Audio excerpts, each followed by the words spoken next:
All right. Well, hey, hopefully you guys got some good gratitudes written down and some good intentions that are written down for this week. If you want to share some of those in the chat box, it'd be awesome. It's always kind of fun to see what gratitudes people have and also what wins or what successes that you have had. So, in fact, I would love it if you guys would put a few wins or successes. Who's winning? Who's got some good things going? This is, and I know I'm preaching to the choir and what I'm about to say right now, but this is the time of year where really you can get the business really rolling and get your next year set up for a really good start. And again, I know I'm preaching to the choir as I say this, that you guys are here and paying attention, but every day that we get further into December, fewer and fewer people are going to be working. And in fact, I ran into Jeff Seat this morning, which some of you know who he is, some may not, but I ran into him and I said, "Hey, what should I talk about this morning?" Joking with him about that I didn't know what I was going to talk about today, which I do. But when I said that to him, he said, "Talk about the fact that I'm here. It's December and I'm prospecting and working." Which actually not necessarily to talk about him, but it was a good point for, hey, don't back off. Keep pushing forward and keep prospecting, because here's what I know is the competition that is out there for you right now is the lowest that it ever is at any time of the year. When December hits, agents tend to back off. And so those who will continue to work and prospect, don't assume that everyone out there is not interested in talking about real estate or pursuing real estate. In fact, here's what I will tell you is the good thing about it right now is the people who, the further and further we get into December, the more those people are out searching and looking for properties or wanting to put their property on the market, the more real they are. Because you stop and think about it. Think about how many agents don't want to. Think about how many people you talk to on the phone that will say to you, "Yeah, we're just going to wait till after the holidays." Well, those are the people who aren't near as motivated. So the ones who are looking and talking and searching and doing those things are the people who are motivated. They are the ones who need to do something to get their decision made, whether it's buy or to sell their property. So don't back off just because it's December. Don't assume that nobody wants to talk about real estate, because that is not true. And as you do this, you're going to get your January set up and February set up to go really strong. I also just have this belief that this year and here's the funny thing is I've been saying this every December for 3 years, but it keeps being true. So I'm going to say it again. We have the lowest inventory we have ever had. Now, like I said, 3 years ago, I remember saying that. And at that point, at least for Salt Lake County at that time, there were like 2,000 homes for sale. And then last year, there was like 1,800, if I remember right. This year, there's 800 and something homes in Salt Lake County for sale. Like, it's crazy. I'm actually a little worried we're going to run out of inventory. So everybody go get a listing today and it'll help our inventory. All right. Well, hey, just really quick here, I saw a couple of things on here. Patrick Robinson said he passed his state exam yesterday. Awesome, congrats. Aaron, thankful for health insurance. And Darren, closing that should fund and record tomorrow and one next week. That's awesome. And anyway, hey, thanks for being with me, guys. And thanks for taking the time to get up in the morning and jump on here to listen to a message, to hopefully get your day going. And so as I always think about that, I really want to give you something that is of value as we talk each week that I do this. And so I've got a couple of ideas, a couple of things that I want to share with you. Julie just closed a transaction and have another one in January. Awesome, man. Yeah, thank you. Like, just know there's business out there and it's happening for those who want to go get it. So, all right. So I wrote down a couple of things that I wanted to go through and talk about with you guys today.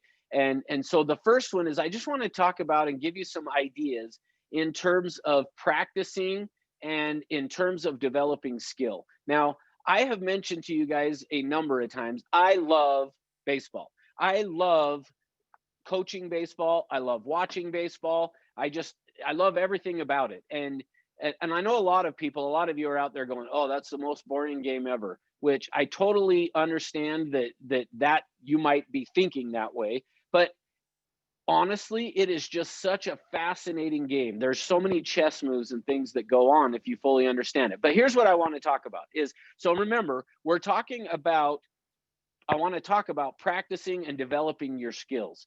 So if you want to get better, and in fact, if you stop and think about these professional athletes, it is amazing. And I'm kind of embarrassed to say what I'm about to say. So in terms of football, I'm a Cowboys fan, which I never used to be embarrassed to say that, but they have been horrible this year. But here's the thing. They put in at the start of the year, the Dallas Cowboys quarterback, their starting quarterback, Dak Prescott, got hurt. He broke his ankle. And so then the backup quarterback went in. Well, the backup quarterback then got hit and they thought he might have a concussion. So they didn't let him play for a couple of weeks.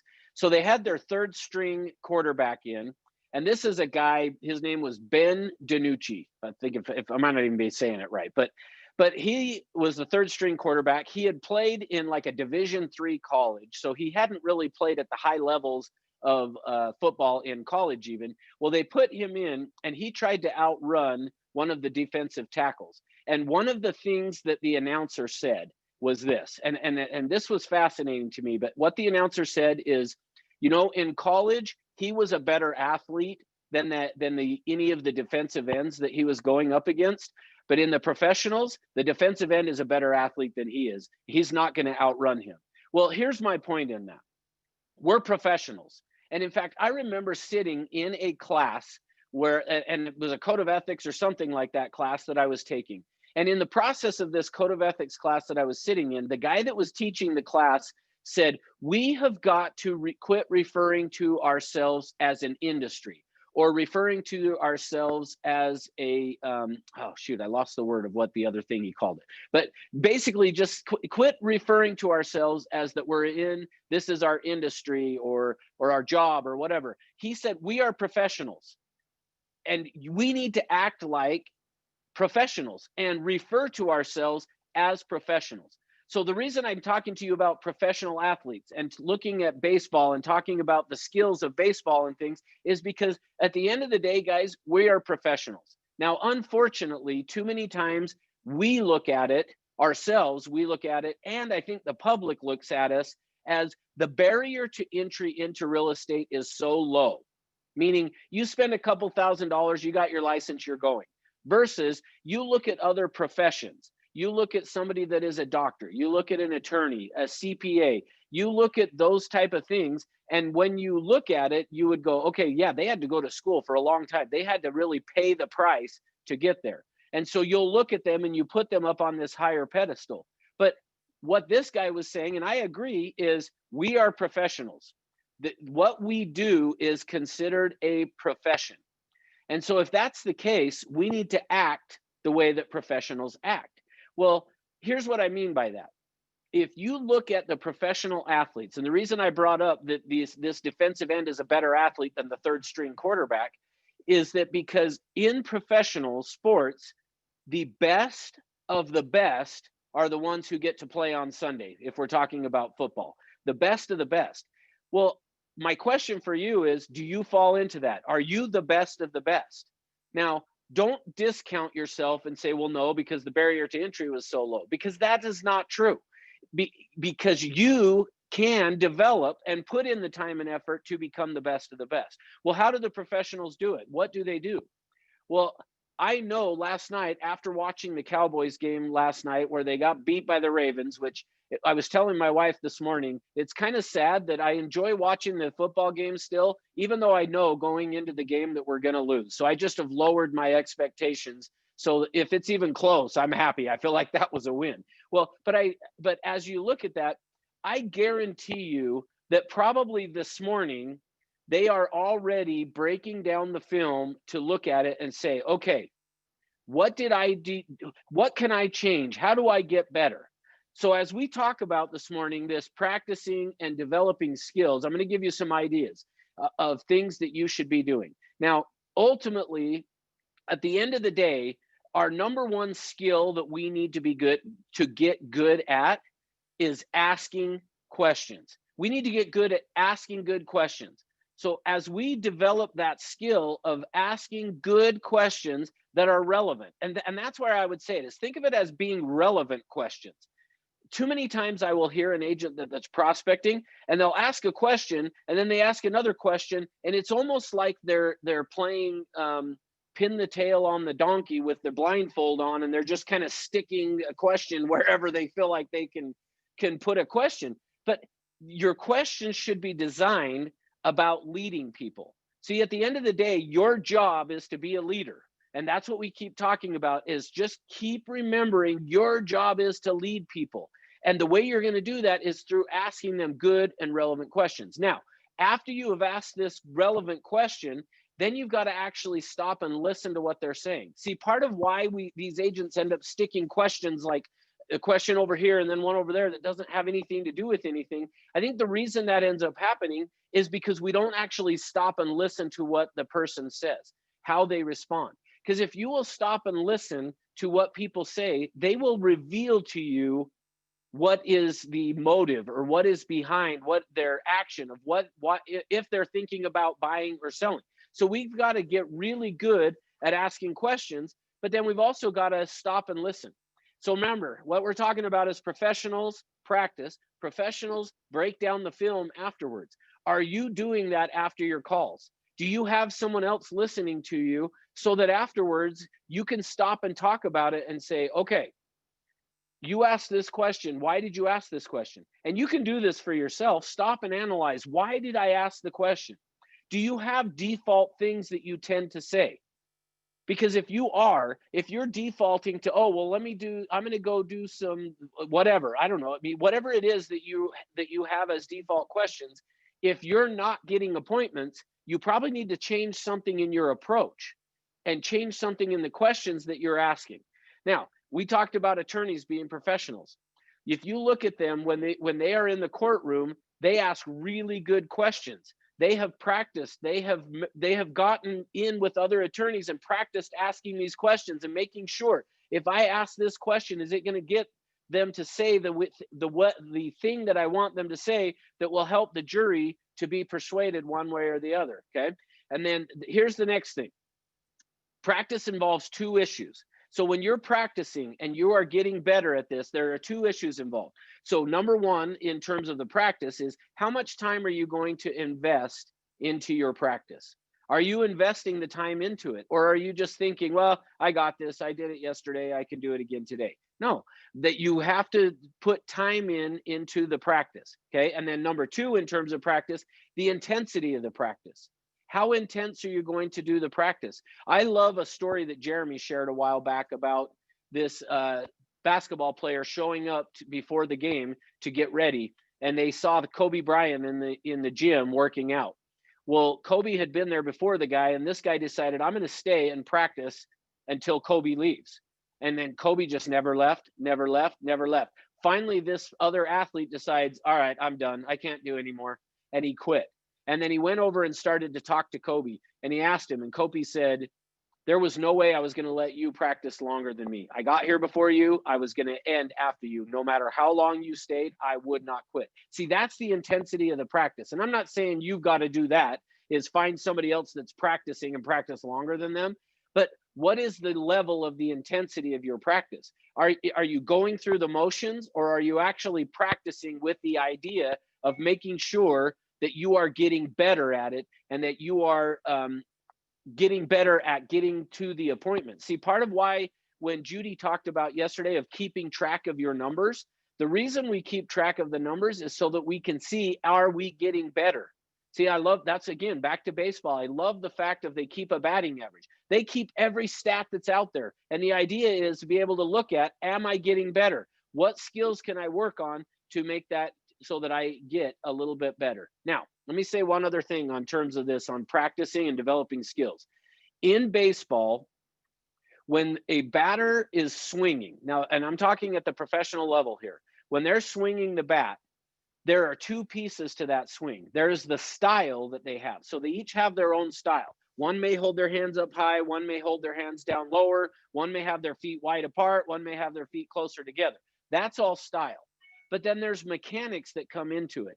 And so each one of those, once that pitcher is about to throw the ball and the batter's foot hits the ground, their front heel is up, and as soon as that back front heel drops, the back heel comes up.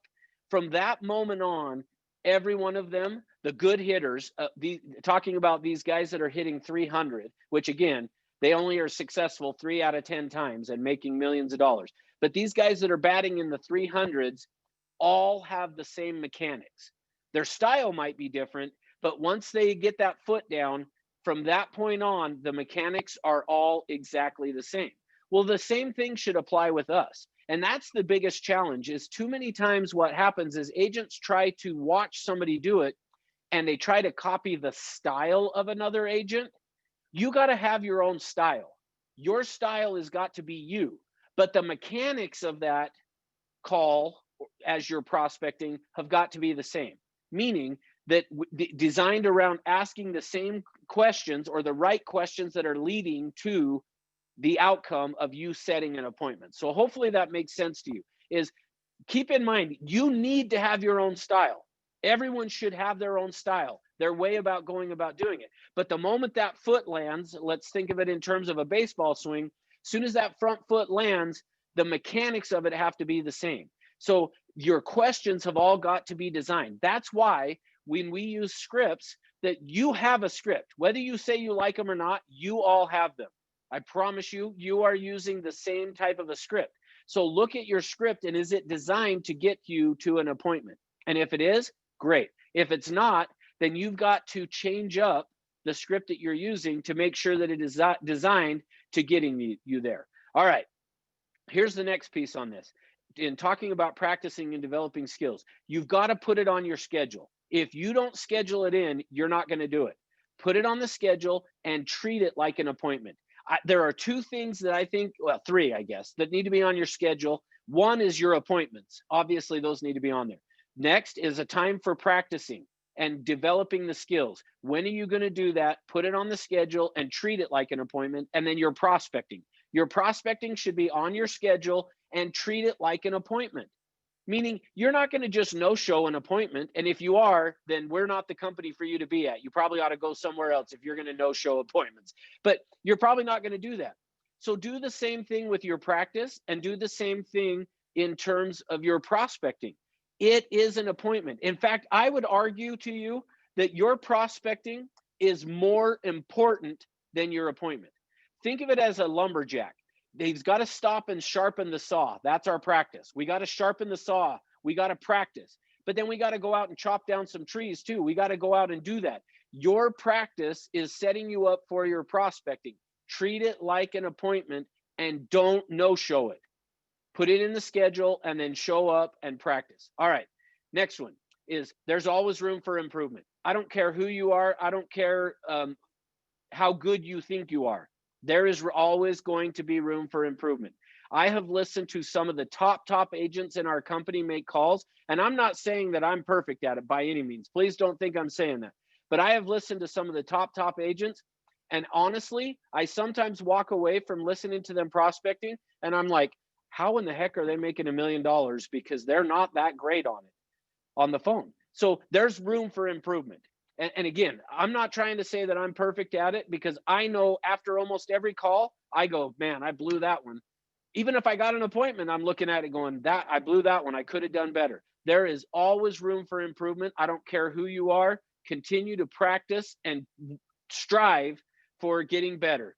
And then here's the last one that I want to share with you guys for today. And that is, don't let your ego get in the way. See, here's what I mean by that.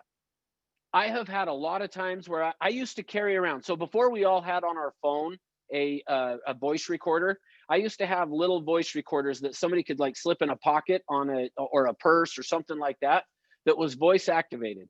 And I would ask the agents that I was working with, hey, take this with you, put it on to the voice activated, and then if you go door knocking or you get on the phone and make phone calls, just have it record you. And the voice activated, that's the one thing I wish that our cell phones, maybe they do and I'm not aware of it, but I wish there was a way to have the recording, the voice recording on, but have it only be voice activated so that it only turns on to record while you're talking.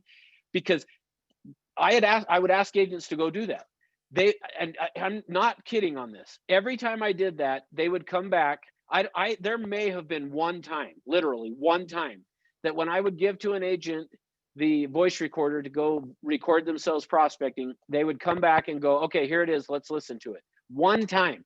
Every other time they'd go, oh, I just sounded so stupid and I wasn't good, so I just deleted it. Okay, but isn't the point to get better? That's what I thought. So here's the thing. Don't let your ego get in the way of you getting better.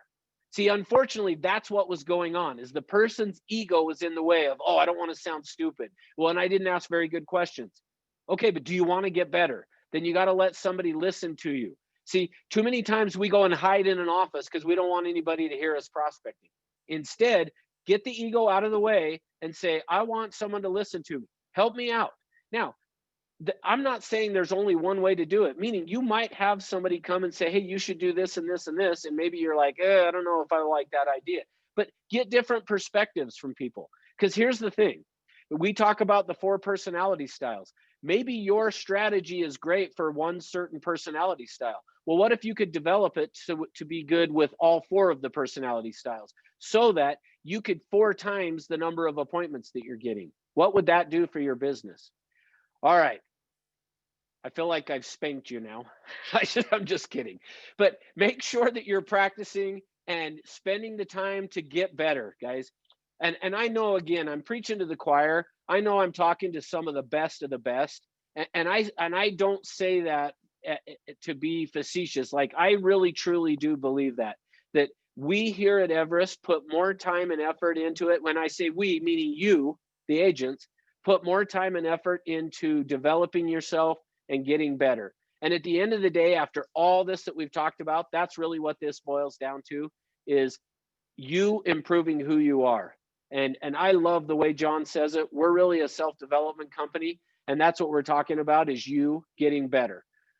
So thanks for being with me today, guys. Go out and make it happen. Stay strong, finish strong through the rest of the year, and see what happens.